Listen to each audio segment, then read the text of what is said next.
एक राजा बहुत बड़ा प्रजा पालक था। हमेशा प्रजा के हित में प्रयत्नशील रहता था। वह इतना कर्मठ था कि अपना सुख ऐशो आराम सब छोड़कर सारा समय जन कल्याण में ही लगा देता था। यहाँ तक कि जो मोक्ष का साधन है अर्थात भगवत भजन, उसके लिए भी वह समय नहीं निकाल पाता था। एक सुबह राजा वन की तरफ भ्रमण करने के लिए जा रहा था कि उसे एक देव के दर्शन हुए। राजा ने देव को प्रणाम करते हुए उनका अभिनंदन किया और देव के हाथों में एक लंबी चौड़ी पुस्तक देखकर उनसे पूछा, महाराज आपके हाथ में ये क्या है? देव बोले, राजन यह हमारा बही खाता है जिसमें सभी भजन करने वालों के नाम हैं। राजा ने निराश युक्त भाव से कहा, कृपया देखिए तो इस किताब में कहीं मेरा नाम भी है या नहीं है। देव महाराज किताब का एक एक पृष्ठ उलटने लगे, परंतु राजा का नाम कहीं भी नजर नहीं आया। राजा ने देव को चिंतित देख कहा, महाराज आप चिंतित न हो, आपके ढूंढने में कोई भी कमी नहीं है।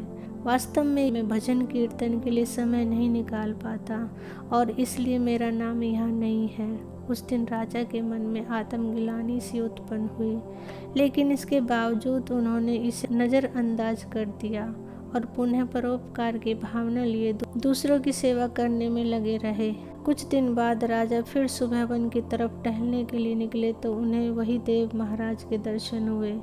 इस बार भी उनके हाथ में एक पुस्तक थी। इस पुस्तक के रंग और आकार में बहुत भेद था और यह पहली वाली से काफ़ी छोटी भी थी। राजा ने फिर उन्हें प्रणाम किया और पूछा, महाराज आज कौन सा बही खाता आपने हाथों में लिया हुआ है? देव ने कहा, राजन आज के बही खाते में मैंने उन लोगों का नाम लिखा है जो ईश्वर को सबसे अधिक प्रिय हैं। राजा ने कहा, कितने भाग्यशाली होंगे वे लोग। निश्चित ही वे दिन रात भगवत भजन में लीन रहते होंगे। क्या इस पुस्तक में कोई मेरे राज्य का भी नागरिक है? देव महाराज ने बही खाता खोला और ये क्या, पहले पन्ने पर पहला नाम राजा का ही था। राजा ने आश्चर्यचकित होकर पूछा, महाराज मेरा नाम इसमें कैसे लिखा हुआ है? मैं तो मंदिर में कभी कभार ही जाता हूँ। देव ने कहा, राजन इसमें आश्चर्य की क्या बात है। जो लोग निष्काम होकर संसार की सेवा करते हैं, जो लोग संसार के उपकार में अपना जीवन अर्पण करते हैं, जो लोग मुक्ति का लोभ भी त्याग कर प्रभु के निर्बल संतानों की सेवा सहायता में अपना योगदान देते हैं, उन त्यागी महापुरुषों का भजन स्वयं ईश्वर करता है। हे राजन, तू मत पछता कि तू पूजा पाठ नहीं करता। लोगों की सेवा कर, तू असल में भगवान की ही पूजा करता है।